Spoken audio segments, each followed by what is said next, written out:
Without any further ado, let's bring you to the get you off mute there, Phil. Good morning, Phil. How are you?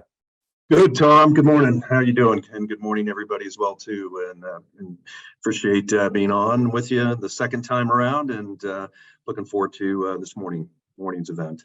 Well, I guess I didn't realize it had been so long since you were a guest. I mean, 2 years. I mean, you got to be kidding. It just seems like yesterday.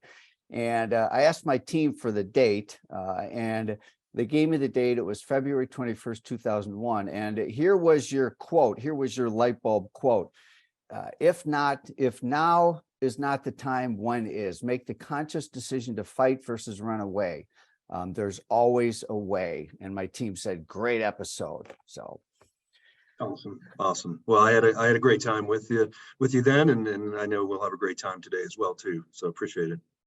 Since we're not going to have a complete overlap of guests, I think we should set the stage here a little bit for who Phil is. Just kind of in a nutshell, why don't we describe what you're currently doing, your current role, and then we'll talk about some history that we have together. Yeah, sure, not a problem. So currently, as you indicated earlier, I'm working at Floyd's 99 Barbershop Group as the president and COO. Been here just going on about 2 years now.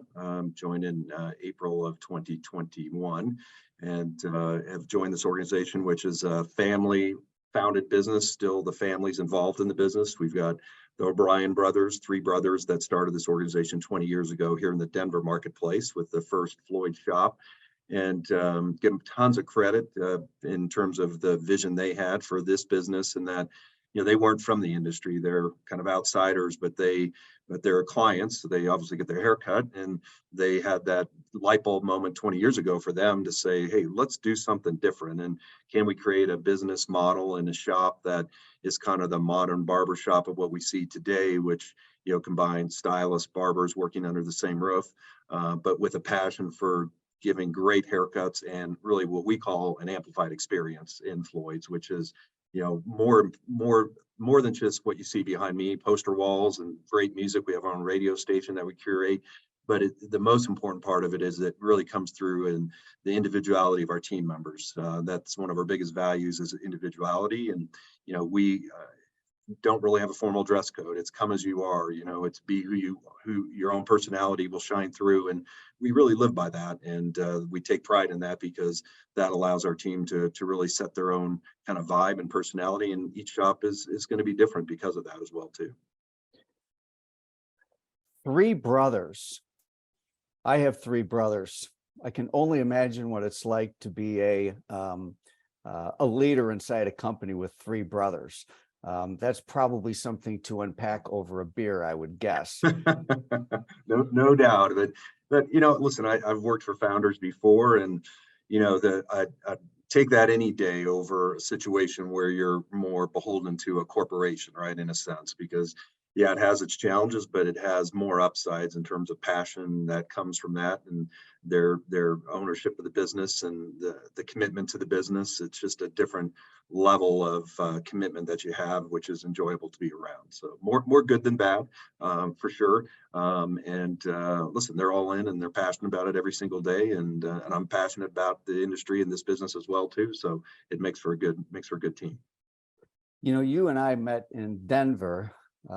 You had grown up in the business, a family business, a multi-generation, and I was out there working in distribution. So we've known each other a long time. And, you know, I would say that we explored a lot when you were a guest last time. And I'm going to encourage our listeners to go back to February 21st, or go to YouTube and listen to that episode, February 24th, 2021.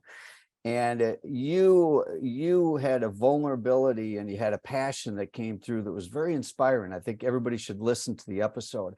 You had come from working with another very large organization that ultimately went through some tough times.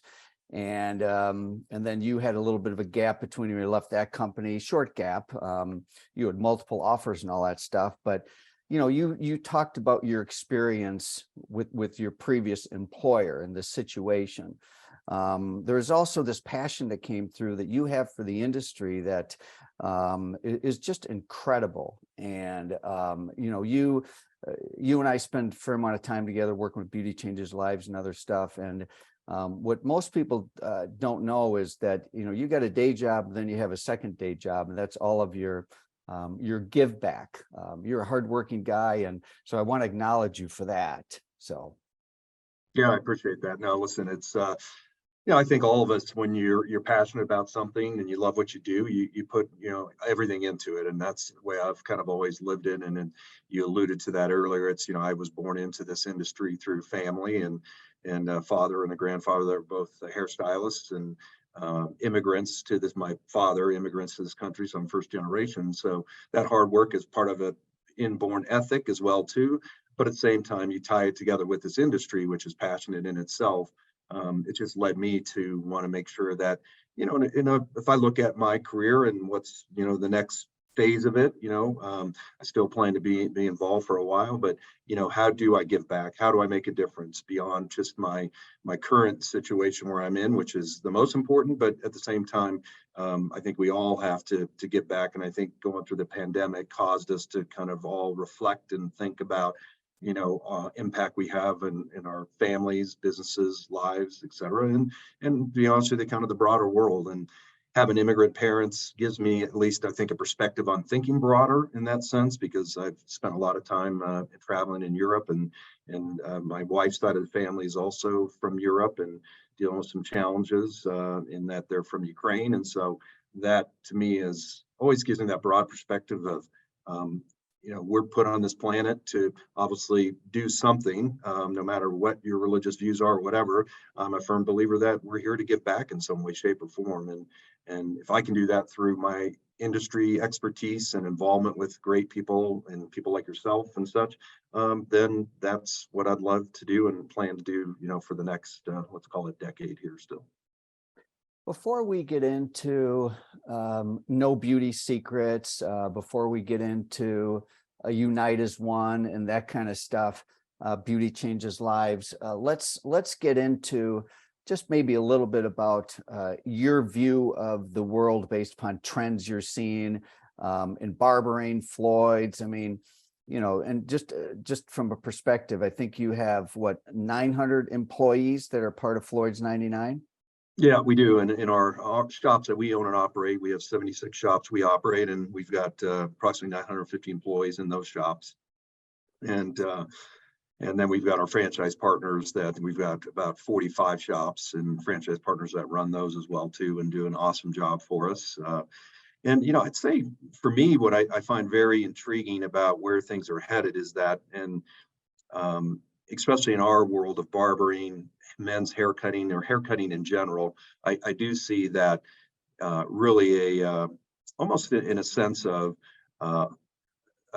kind of a universal approach to it. It's not about men, it's not about women, it's about haircuts and what's best for that person, that client, right?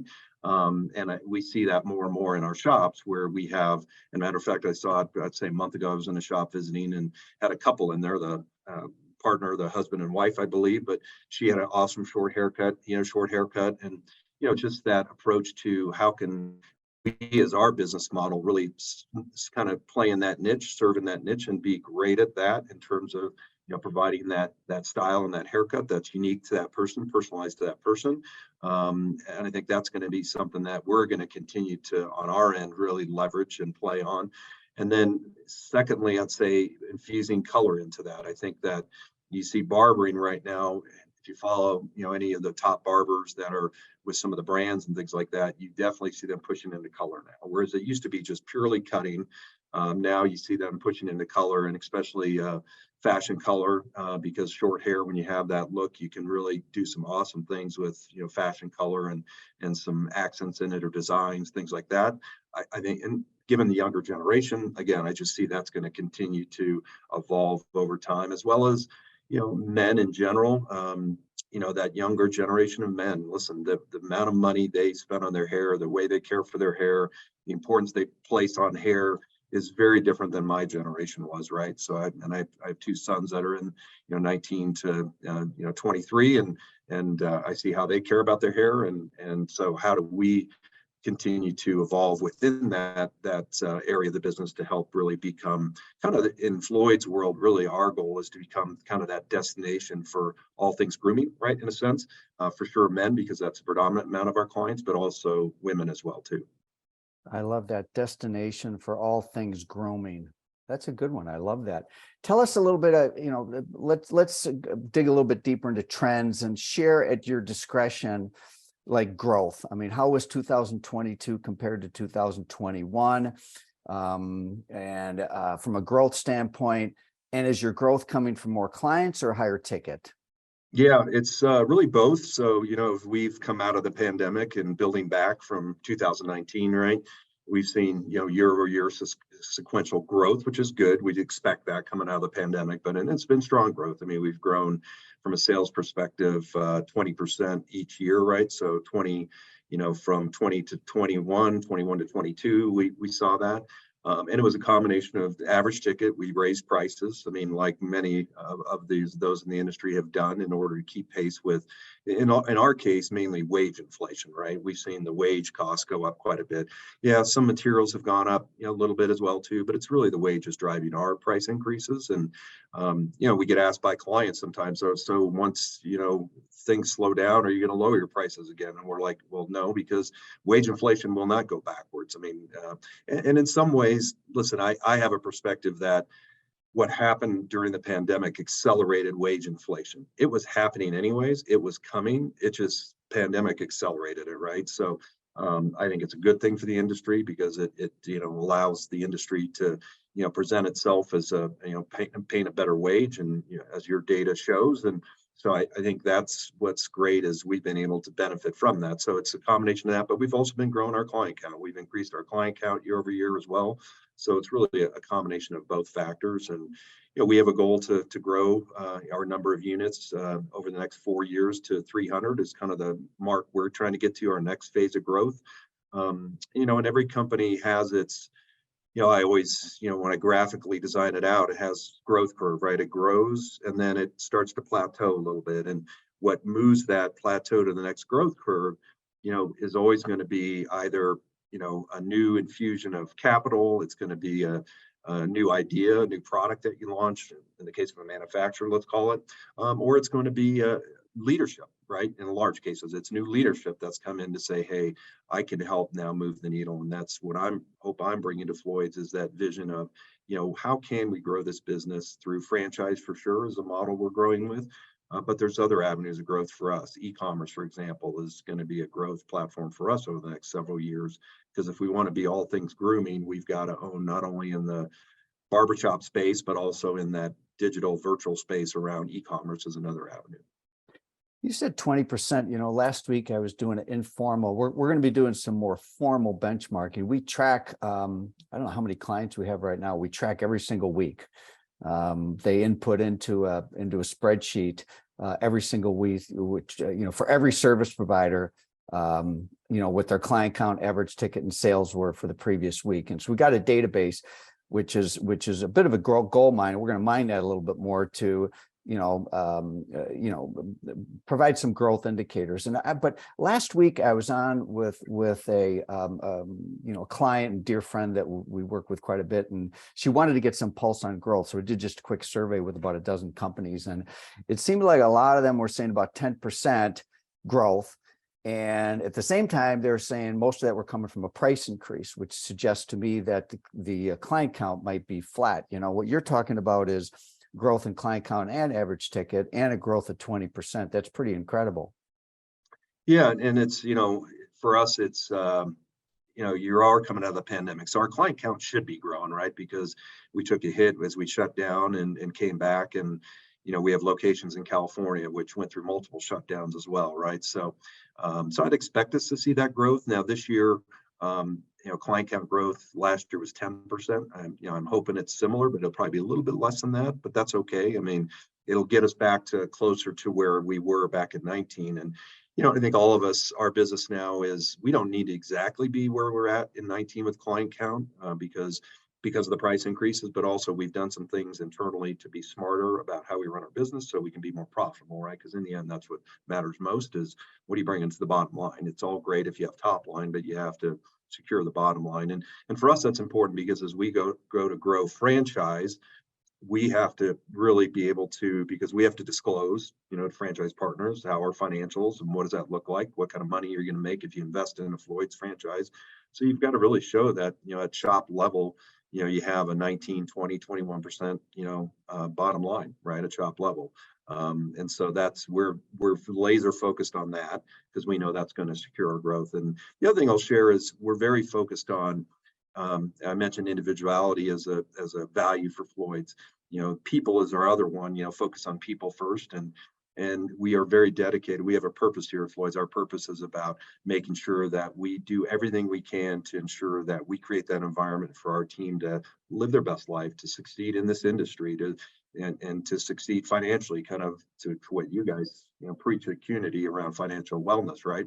We very much live that and launched our own team app. We have an app for our team now that we just launched a few months ago that they download on their phone, and it delivers to them all of their data around their productivity, around their earnings, around their tips even. And we actually break it down where we show them on an hourly basis, what are you making per hour when you include tips, everything, so that you see that and it's with you every day. And part of that is a way to get them focused on how can they do better, but it's also a reminder that, hey, at Floyd's, you are doing well. We're helping you to do well, and we're going to help you accomplish that through technology as well too, and help you succeed at that. We had a private conversation in terms of earnings for members of your team, which was private between me and you. I don't disclose other people's data. That's at the full discretion of a guest. But your people make a pretty good living. They make a pretty good living is what I got when I was talking to you in terms of your team and compensation and the average ticket. And I've been a customer. I've gone in, and by the way, I go to multiple different salons, including Floyd, and as if I have a really complicated set of hair to cut.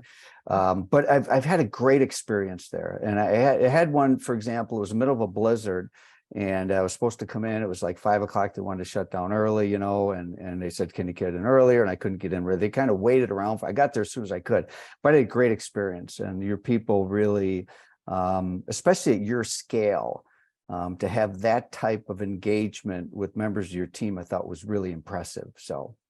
Yeah, no, I appreciate that. Listen, and I just had a conversation this morning with our head of education where, every year we kind of step back and say, how can we up our game when it comes to that experience, right? It's always about always improving is one of our other values. And so what are we going to do this year? And we're launching a focused effort starting in March, and where we're going to not only double down on our team and that commitment to it, but then really go out to our clients and advertise that in a big way of what is that experience you're going to get at Floyd. So that when you come to Floyd's, you're already coming in with an expectation. So our team better deliver it, right? And we take a lot of pride in that. We actually have a survey platform we use, and we track net promoter score at the shop level, but we also track that down to the individual level. So we know that, every stylist barber, what are they performing at in terms of the net promoter score, which is really about, is that client going to refer a friend or family member to you, right?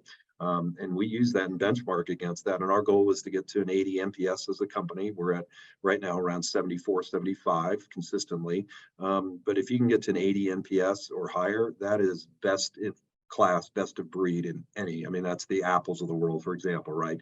And that's our goal, is to get there. And if we can do that on scale at hundreds of shops, that's pretty unique. But we know that will secure our future and loyalty to the brand from our consumer and from our clients, right? Funny you mentioned the Net Promoter Score. We're actually going to have a speaker at the Phil coming up in May that is going to get into the Net Promoter Score. And I'm familiar with it. Not everybody's familiar with it, but it really is a simple question. How likely are you to refer someone to your business? It's super simple. All right, so let's move over to some other things outside the world of Floyd's 99.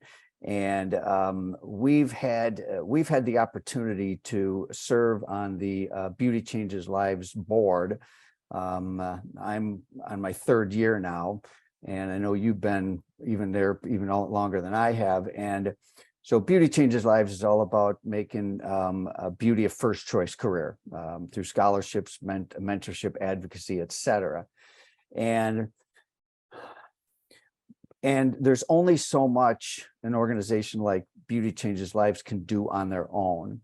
And there also is a need to really create an opportunity to communicate to current and future workforce about what this career looks like. And so there is a campaign in the works, and it's called No Beauty Secrets. And it is the word KNOW, and then also the words NO, which are part of that. So it's a take on No Beauty Secrets, NO, and then also No KNOW. So it's a clever, scalable campaign. And right now, it's like we have the theme, we have a lot of things in place. But why don't you speak about No Beauty Secrets? Just to kind of get to the cut to the chase. There's some areas of confusion around this. Beauty Changes Lives is a nonprofit. No Beauty Secrets is a campaign that Beauty Changes Lives is leading. And there's a group of associations we refer to as Unite as One that are also joining this initiative to get this campaign off the ground. So tell us more. Yeah, no, thanks, Tom. I appreciate it. I think that as you alluded to earlier, the Unite as One was a coming together of all the major associations, and serving on Beauty Changes Lives board with Linnell Lynch, who's one of the founders. I think she's on as well too on the session here. Just have a lot of admiration and pride for Beauty Changes Lives and what it stood for, and that's why I got involved with it. But at the same time saying, hey, there's so much more power in the collective, community, and how does that community come together to actually bring that power to bear, and so having the group get together during the pandemic was the first step. But the hard part is continuing that momentum, right? Because it's also, in a crisis, people come together, and then that crisis kind of subsides and people go their own ways. And that was my biggest concern, is that would happen. And so how do we keep that group coming together? How do we keep people engaged? Is by making sure we have something to rally around to really support, right? And the support of the career campaign, which to your point is under that branding positioning of No Beauty Secrets. We also can expand it to No, spa and wellness secrets, No barber secrets, right? So it really can be expanded. No nail secrets. It can be expanded to all segments of the industry. But the whole impetus there was, listen, we all love this industry. We all are passionate about it. I mean, the team that you have on here and the listeners, I know they're passionate about it, or they wouldn't be investing their time to be here. But we all owe it back to give it back and make sure that this industry thrives beyond us as well too. And again, I personalize that because of a family that's been in the business for, when I go back to my grandfather, 60 plus years, that's given a lot of great things to people. And I see that every day with the people in our shops and the success we bring to them, and they can provide for themselves, whether it's a single mom or whoever it might be. So this campaign is really that passion for how do we get the associations to continue to support it. But in the end, it takes leadership to make that happen. And no different than any company, any salon that's on here. Ultimately, there is the leader and the leadership that has to own it and bring it to life. And so Beauty Changes Lives kind of raised their hand and said, hey, we'll carry the torch here, because it's definitely aligns with our mission. But at the same time, somebody needed to do that. And so between myself and Linnell and Robert Passage, who's also one of the co-founders, kind of stepped up to put some financial, seed money into it to get it started. But now that's only the start. This is definitely a marathon of an evolution of bringing this to life. And so this next phase with Beauty Changes Lives, leading it with support of the associations, is to bring it to life now and to bring it to fruition and make sure that we can make it happen as well. So what's different about the campaign? What is it? When all the planning went into this, what's different about it? I'd say what's different about it is that it is really the opportunity of a lifetime, the way I look at it, to actually position this industry as a first career choice and do it in a way that is so natural to today's ability to broadcast that message through digital media and through influencers, right? I mean, we could have tried this campaign 20 years ago and you would have had to rely mainly on TV, radio, right? Which would have been A, extremely costly, and B, not very effective.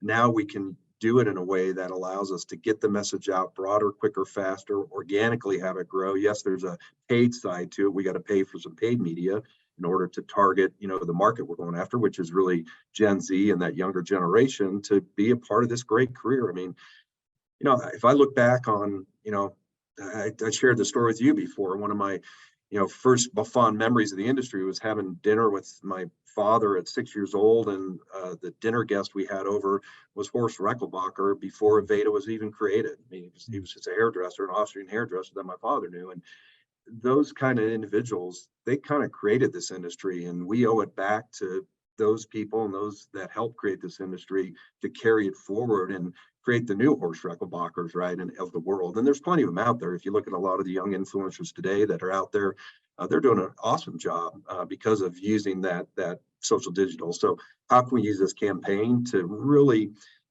expand that message? But it has to take every single segment of the industry to get behind it. Yes, the associations need to be behind it for sure, because they have members and they can broadcast the message. But the financial end of it's going to take everybody pitching in, and between manufacturers, distributors, salon chains, schools, whatever the case may be, individual salons can participate as well too. And we've already got some big manufacturers on board, Wella being one of them, where Wella is made it part of their points program now. So if you're a Wella salon owner and you have points you can redeem, one of the options for you to redeem those points is to give back to Beauty Changes Lives, which we're going to use those funds towards this career campaign. So, and that's powerful. I mean, to me, that's what's so different about it, is the power behind everybody getting involved and sustaining this campaign. It can't be a one-shot, 1 year, 2023 campaign. It has to be an annual thing, because let's face it, the labor side of what we're dealing with is going to go on for the next decade.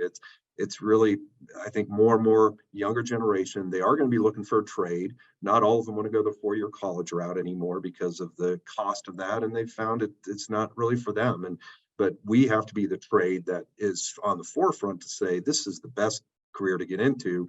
There's some other great careers, culinary, other things, but in the end, our trade and our career sets ourselves up really well for that younger generation that wants flexibility. They want to have, the ability to be creative.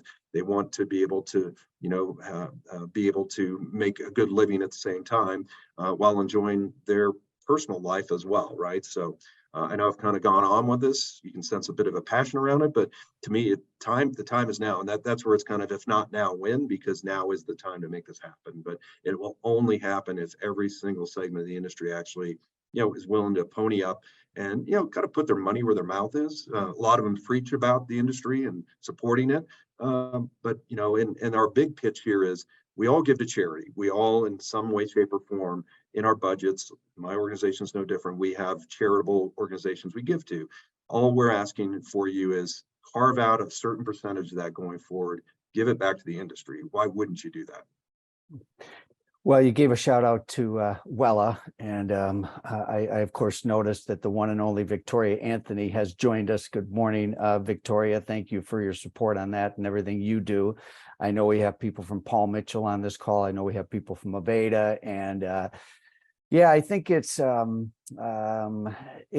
taken a lot of leadership, Phil, to get it to this point. I want to give you credit for that. I mean, obviously, you mentioned Linnell and Robert, who I think both of them happened to. So 2 of the 3 founders of Beauty Changes Lives, I think, are joining us this morning. Good morning, Robert and Linnell. And shout out to the 3 of you for, providing some additional funding, because the compensation study obviously has been, a big part of our universe in the last 12 months. And there is this element of, sort of, I can relate with what you say. Everybody wants the data, but few are willing to pay for the data. And pay meanings just submit your data to be part of the pool, you know. Doesn't always have to come through funding, you know. So I really would love for this group, this Lipo Moments group, to be activists and to contribute in the way they can, to get, you know, to move things forward. The compensation piece is so vital to this, is to change the perception versus reality around earnings. 24% of service providers in our study would make six figures. You know, they make over $48 an hour average. That's not high end. That's not the upper 90 or, you know, 60 or 70%. That's middle, in the middle of the group. Yep. It's $48 an hour, which on a full-time equivalent is $100,000 plus benefits, plus time off, plus scheduling flexibility, all that kind of stuff, you know. So you and I can get quite passionate about these initiatives, you know.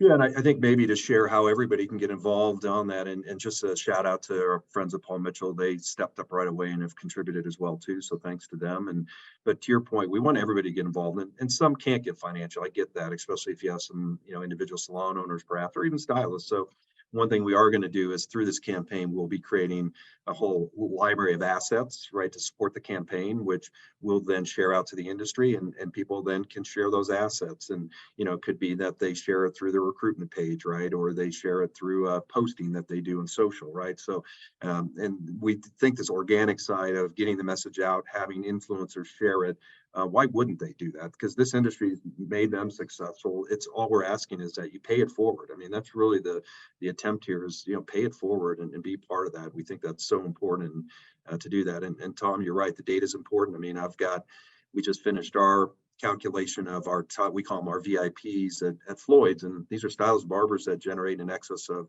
you know, 100,000 in sales, and we treat them in a special way in terms of bonus and other things. But those are people that are making, you know, three-figure salaries, you know, in terms of between everything they make, and that we need to tell that story. And it's not just about Floyd's. There's salon owners here that they have people that are doing successful, and the goal through this campaign is to tell those stories. And the great news is there's not a lack of stories of success. We have them out there. That's going to be the easy part, is in my mind creating the content and sharing those stories. It's more about making sure we can secure the effort, funding, and sharing out of the information. That's going to be the part that, you know, has to sustain itself over time. Bill, it's great to have you as a guest. You know, it's way past New Year's here. Valentine's Day is around the corner. When you entered the new year, did you enter the new year with any big intent, a key word, a resolution or anything like that? Or is that just not your MO? Yeah, not necessarily. I think because for me, it's always about that consistency and persistency, right? It's being able to up your game every year and make it better, right? And so for me, it's always, yeah, we got specific objectives and goals as a business for sure, and and personally, yeah, for me it is. You know, I'm definitely wanting to continue to give back, right? I think that's my commitment, is how do I take this year to continue to get back and do that in a way. And, you know, Beauty Changes Lives as a vehicle for me to be able to contribute and take a lot of pride in that. So I'm excited to do that as well too. And by the way, I saw one of your guests had a question just about recruitment at Floyd's. I saw, so just real quick, you know, listen, we're doing everything and anything these days because it is a challenge to recruit. We find that. So, you know, we're doing things we haven't had to do in the past, but it's, you know, a lot of it is definitely just the boots on the ground. You know, we're using social digital to target, you know, ads out to potential stylist barbers and to connect with them through social digital. That's one technique that we use, which has been very successful, and outside of the traditional postings and things like that. You know, and we're also doing education events now. We're actually starting this year in our home market to do some quarterly education events where we just invite stylists and barbers to come, and we're going to provide them great education through some our people, but also some outside people. And it's not about a hard recruitment sell. It's just about selling, you know, education, right? And how we believe that's important, and try to get some eyeballs on our brand, and you know, just expose our brand. And it's kind of marketing 101, right? How to expose the brand and keep growing. Well, I'm going to see you in person in April. There's another save the date I want to mention to our listeners here, and that's in April in Chicago. Beauty Changes Lives. We'll have a gala there. I'm going by memory, so please correct me if I'm wrong. I think Lisa will probably put something in the chat, but I think it's April 23rd, April 24th. Are those the days down there? April, actually, it's going to be the 16th, 17th, right? So it's a kind of that weekend. And she did, yeah. April 16th is the actual event, experience event for our event for Beauty Changes Lives. That's a Sunday. Yeah. The next few months have a lot of things on the calendar, so I'm glad that I got that etched into my brain. My wife's going to be coming with me. It's going to be an epic weekend, so we hope to see people there join us. Lisa Roberg, she's the new executive director of Beauty Changes Lives. She just posted something in the chat there. So Phil, thank you for the light bulb moments today. I'm kind of obsessed with light bulbs. Here's a new light bulb that we have, and it kind of clicks off. There's several things that lit up in our conversation today. At the Phil on Sunday, May 21st, we will be awarding 2 golden light bulbs. Phil, you have mentioned that you will be there pending any circumstances. So we'll see you in April. We'll see you in May. And let's everybody give him a virtual round of applause. And we, of course, will be sending you your $1 million light bulb. You should be expecting that soon. You could put it right there with the other one, and we'll have you as a guest more often on this, okay? No, I appreciate it, Tom. And listen, thanks to you and everything you've done. We've known each other a long time, and you're, taking the step to do what you've done now with your organization, and enhancing everybody's, financial wellness, I think is admirable, and I'm thrilled that you're doing it. And I really appreciate that you named your event after me, by the way. It's just every time you say Phil, I think, well, yeah, it's my event. I love that. Phil at the Phil. All right. Thanks got it. again. We'll see you soon.